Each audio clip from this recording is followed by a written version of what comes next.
Now on WREL, flooding still a major concern across North Carolina this morning. What was Hurricane Matthew is now a post-tropical cyclone. Team coverage begins with your forecast, traffic update, and devastating images from this deadly storm. Thanks for joining us this Sunday morning. I'm Lena Tillett. And I'm Bill Leslie, and I know a lot of you are hurting this morning, and we are trying to do our best to cover the stories that are important to you and to all of our viewers. I know this has been a rough time. Elizabeth Gardner has been tracking this monstrous hurricane, which is now technically no longer a hurricane. That's right. It's a post-tropical cyclone. What that means for most people is really nothing. It's a change in the structure of the storm. It means the winds with this are no longer circular around the center, but they're now going to be really on the north and western side of the center of what was the circulation at one point.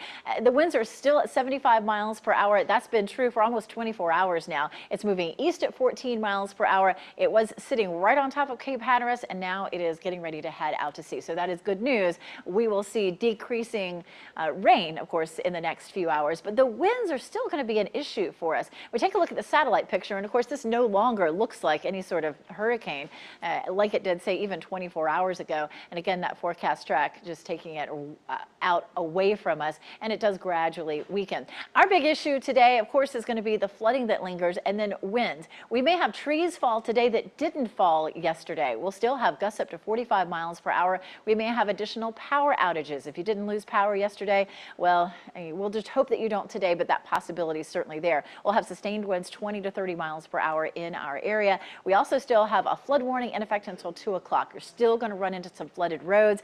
And then as our creeks begin to drop a little bit and the roads improve, the rivers are going to start to rise. And we'll have some major flooding on our big rivers, especially from Raleigh eastward. And we'll talk more about that, of course, coming up in just a little bit. Back to you. All right, thank you very much. We just heard from Governor McCrory's office. There will be a 9 a.m. press briefing just like yesterday. I think this will be the 5th one he's had since the storm emerged. And of course, we'll be covering that here. We do have some breaking news right now. The 911 telephone system is down in Moore County. If you need emergency assistance, you are asked to dial 910-986-5949 or 910-986-5807. That's at the bottom of your screen. It's a major issue, such a heavy flooding in the Moore County area. You can also call the Moore County Sheriff's Department. The number there is 910-986-5043. The situation is tense in Fayetteville this morning following the storm. We have video showing part of a road washed away at the Kings Grant community in Fayetteville. And the amount of flooding in Fayetteville was just astonishing. Brian Mims has been there for a couple days now, really seeing things change, the conditions change there. How are they this morning, Brian? Still messy in a lot of areas. I am standing at a major intersection in Fayetteville, Rowan Street and Bragg Boulevard. It is still completely covered with water, and there are a number of cars off camera abandoned. Cross Creek runs through here, and it just inundated this stretch on through Festival Park and downtown. The water is receding, but this intersection will likely be impassable for a good while to come, surely throughout the day. Another creek that was overwhelmed in this torrential rain, Rockfish Creek outside Hope Mills, and it shut down a stretch of I-95. A few hours ago, a jackknife rig, an 18-wheeler, jackknifed and became stranded in the floodwater along Research Drive. This is off Claude Lee Road in Interstate 95. Another trucker stopped and went out to help the driver, but they both ended up stuck and clinging to the cab. A rescue was getting underway when the Highway Patrol told us to leave the scene. They're among scores of people, these drivers, scores of people rescued this weekend. Here's video I want to show you now from the Fayetteville Police Department of a rescue along Robinson Street near Highway 87. That's the MLK freeway.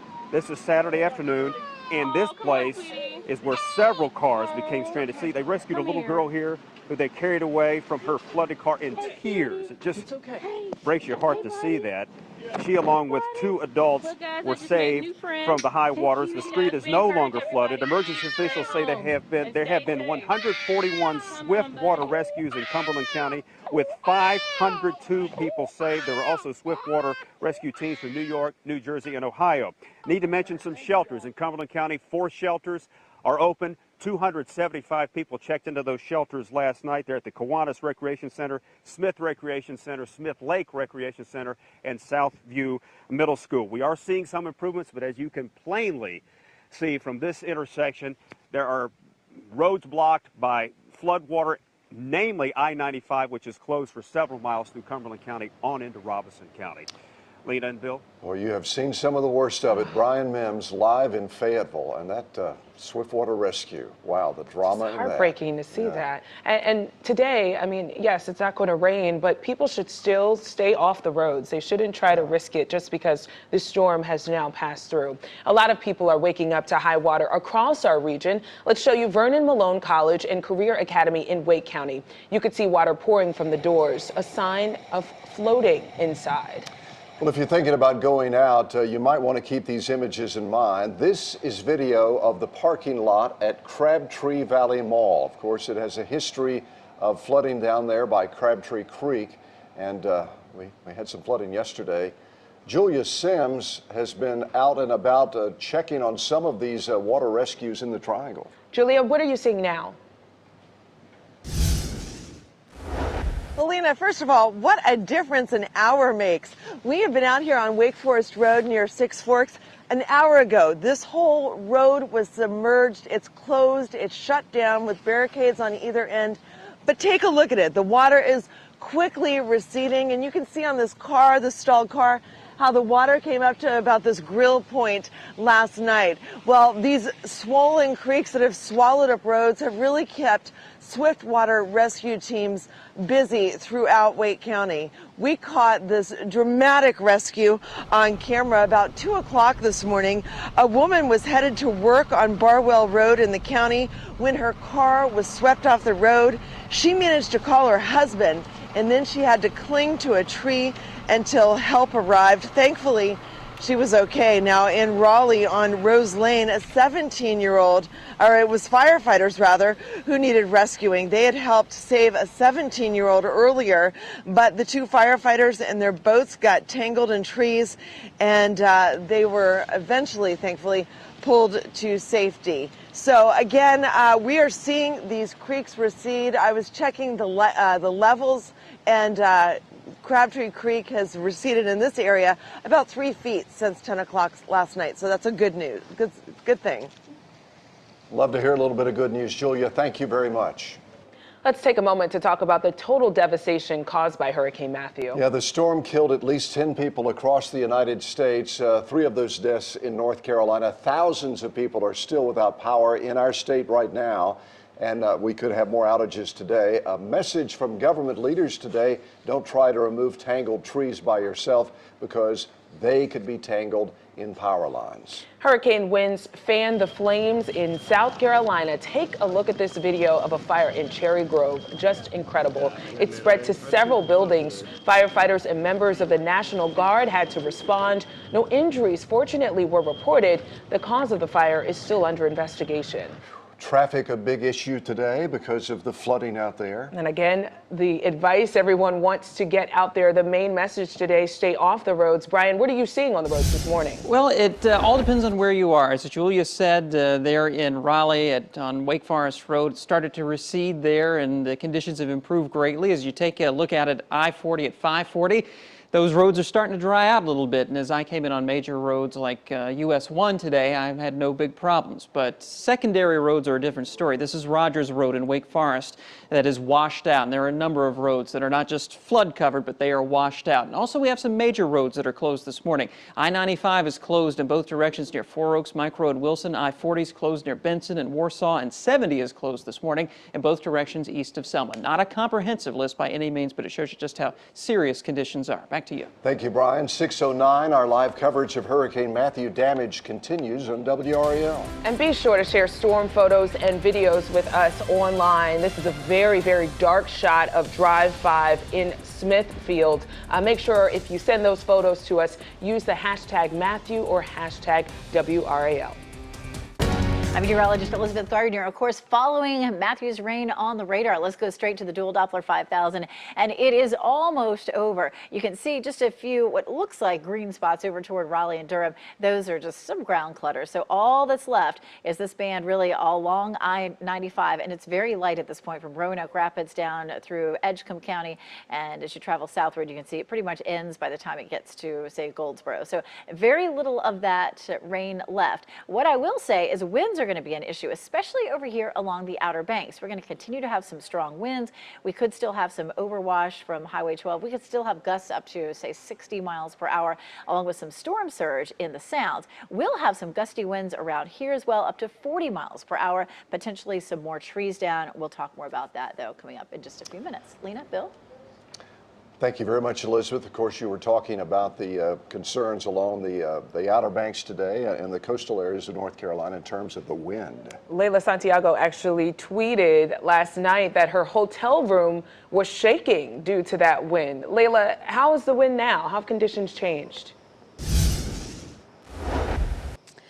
So yeah, last night it was very, very, very, very windy. You get my point, I think. This morning has died down quite a bit. And when I checked in with emergency management here in New Hanover County, they were telling me the big issue, not necessarily the wind this morning or the flooding for New Hanover County, but the down power lines and the fallen trees. I'm in a neighborhood right now where behind me, no power. And let me show you why. Let's walk on over here so you can see this tree where it has fallen and sort of taken over this road in this neighborhood. And actually behind this tree is another tree that fell on a power line and as a result actually caught on fire last night. Now this is just one tree. There are quite a bit of road closures here, and I want to kind of bring you to this side so that you can see this home behind me does have power. So right now there are 15,000 give or take customers that are having issues with power lines, and the shelters are full. Not completely full, but they have 115 people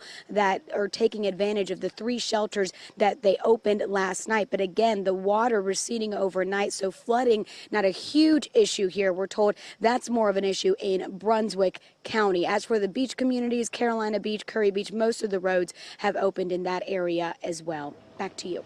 All right. Layla Santiago with a good report on the situation in the Wrightsville Beach area along with Wilmington. Thank you very much. That was very comprehensive. Live coverage of Hurricane Matthew damage continues here on WRAL. This is a live look now at Wrightsville Beach. You can see the trees still swaying there, wind still a problem. Our meteorologists are working in the Weather Center. A full forecast report is coming up. Welcome back. We're taking a live look. I believe this is at Six Forks and Wake Forest Road. You can see the water still a problem there. Hopefully you're safe right now. Be careful if you have to get out. Water rose around several vehicles on this road in Raleigh. Well, Live Drive 5 gave us a look just a few minutes ago of the dark roads in Johnston County, specifically in the Smithfield area. And that's really the scary thing, going out this time of the day and it's so dark out there and you just don't know what's in front of you. Exactly. You don't know exactly what's in front of you. Sloan Heffernan is in Smithfield. Sloan, what are you seeing? We're not seeing much of anything Right. this morning. We are in downtown Smithfield. This is the main road going through the downtown area, and it is a ghost town and it is a dark town. There is no power this morning. We just drove by the Neuse River and put our high beams on the river, and we saw that the river is already swelling over its banks, and the real concern in the days to come is flooding from rivers just like the Neuse. But right now you can see that the roads are clear of water here in downtown Smithfield. Much of the flash flooding has receded this morning, and most of the roads that we have encountered have been cleared. However, as Brian mentioned, there are some major roads that are closed, including portions of I-95 near Four Oaks and Micro, and also in Johnston County, parts of I-95 near Wilson. portions of I-40 are also closed. The DOT is telling us that the roads will remain closed until further notice. So if you happen to come across any water on the roads in your travels, be sure, turn around, don't take any chances. We'll continue to be checking out the roads for you and bring you the very latest. Back to you. Sloan Heffernan live in Smithfield. Thank you. That drive is surreal. Our coverage of Hurricane Matthew continues on WRAL. More live reports from the coast and from the Triangle straight ahead.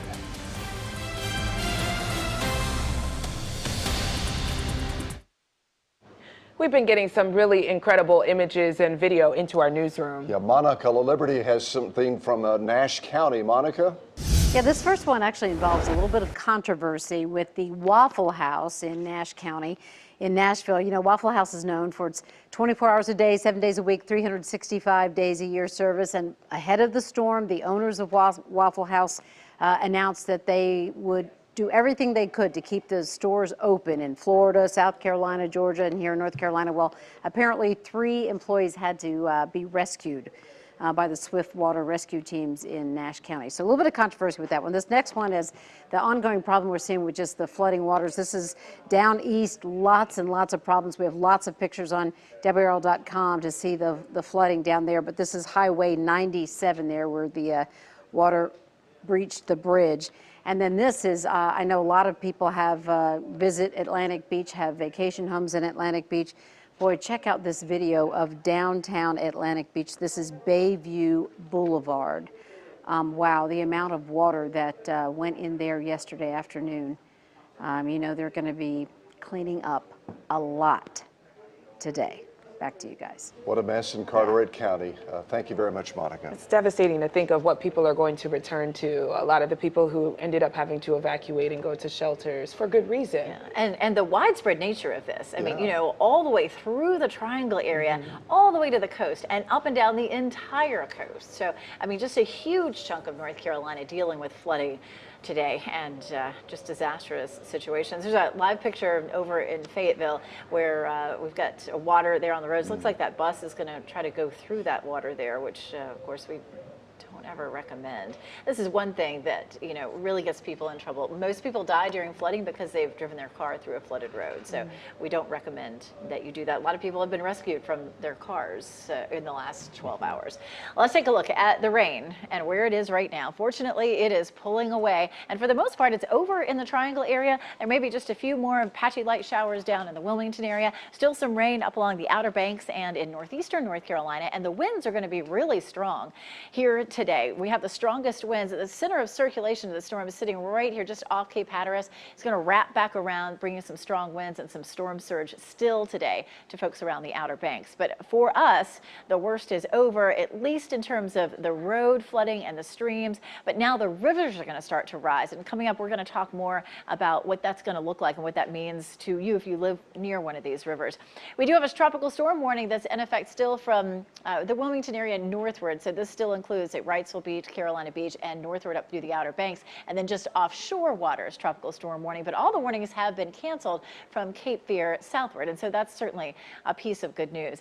We're going to have gusty winds here. Even though the system is moving away, we have high pressure building in from the west. The pressure gradient between the two is going to create windy conditions. Right now we have gusts at 26 in Wilmington, 32 in Greenville. Winds are not gusting in Raleigh right now. We have gusts to 54 in Morehead City and 52 up in Elizabeth City, where some of the stronger winds will be today. But on and off through the day, expect winds gusting up to 45 miles per hour. We may have power outages where we didn't see power outages yesterday. Trees that haven't fallen could still fall today because the winds will continue to be very strong. Here's a look at some of our peak wind gusts from yesterday. 68 miles per hour in Goldsboro, Wilmington at 66, Fayetteville at 62, Laurinburg 59, Fort Bragg 59, and 52 in Rocky Mount. So very strong winds. A lot of folks, of course, out of power because of that. We also still have a flood warning, and in fact until 2 o'clock this afternoon you're still going to run into flooded roads. As you stick with our coverage this morning, we're going to take you to a lot of places that the roads are still flooded. So just because the rain is over doesn't mean you're not going to run into problems on the roads. But the good news is that should begin to diminish as we head through the afternoon. Of course, it'll transfer to the rivers that will begin to flood, and of course we'll talk more about that coming up in just a little bit. Of course, it is very messy out there right now. now, and I know everybody is going to be happy to see the weather improving. Meteorologist Mike Moss is in the Weather Center with us this morning as well, talking about those improvements to come. That's right. Some changes on the way today, and there'll be good changes. Of course, we'll be needing that for some of the recovery around the area. Our temperatures this morning, we'll take a quick look at. Most of those have dipped into the upper 50s to lower 60s around the area, and you can see there's kind of a range from west to east on that. 52 degrees over at Asheboro right now, 54 in Roxborough. We're 59 degrees at Goldsboro, and as warm as 68 over toward New Bern. Along with that gradient of temperatures, we have a gradient of dew points, so some much drier air has moved into the Piedmont of North Carolina. Greensboro, a dew point of 42, whereas the dew point's about 61 for Greenville. These have come down quite a bit in just the last few hours. 48 in Raleigh, so that's some pretty dry air, and it'll continue to filter eastward as the rain pulls out and as Matthew's circulation continues to edge toward the east as well. Here you can see the last 24 hours of circulation around Matthew, and of course all the incredibly heavy rains that we got, especially from around the US 1 corridor eastward. A lot of flooding still going on associated with that. Most of the heaviest areas of rain have pulled off the northern coast now out into the Atlantic, and we're just left with some light streaks of rain over northeastern North Carolina this morning. You can see the center of circulation continuing to pull offshore. It's about 40-50 miles east-southeast of Cape Hatteras at this point, and what we're watching behind it is high pressure that's starting to push in from the west. Of course, we had a cold front come in last night. That pushed through early this morning in the Triangle. It's over eastern North Carolina this morning. It's following up right behind Matthew with a northerly wind flow, and as Elizabeth talked about, that's going to still produce some strong wind gusts from time to time today. At least it'll help to start drying things out with that dry air moving across the region. Our Futurecast model showing most of the clouds and rain by 8 o'clock or 9 o'clock this morning over northeastern North Carolina and continuing to pull out. A lot of us will end up seeing sunshine today, even down along the central and southern coast, even the northern coast, likely to clear out some later in the afternoon and evening. Mainly clear skies tonight, and it looks like we'll go through the day tomorrow with little, if anything, in the way of cloud cover to start off the week. So as we take a look at our 7-day forecast, our high today reaching around 70. We're starting this morning with some partly cloudy skies, 60 degrees at 8 in the morning, 65 at noon, and about 70 and mostly sunny during the afternoon. 65 tomorrow, 67 on Tuesday and Wednesday, starting off the State Fair on Thursday with a high around 76 and lots of sunshine. We'll take it to a break now. We'll be back shortly with more coverage. You're watching WRAL TV5. Connect with us on Facebook. Get up to the second news on Twitter. Coverage you can count on everywhere you are.